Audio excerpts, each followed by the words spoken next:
अगर आप ऐसे ट्रेन कर रहे हो then this is called as situps, या अगर आप ऐसे ट्रेन कर रहे हो then it is called as crunches.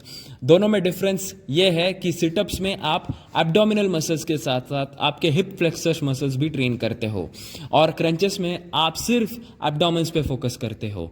सो दोनों भी अपने जगह पर सही है, ऐसा नहीं है कि ये सुपीरियर है और ये इन्फीरियर है।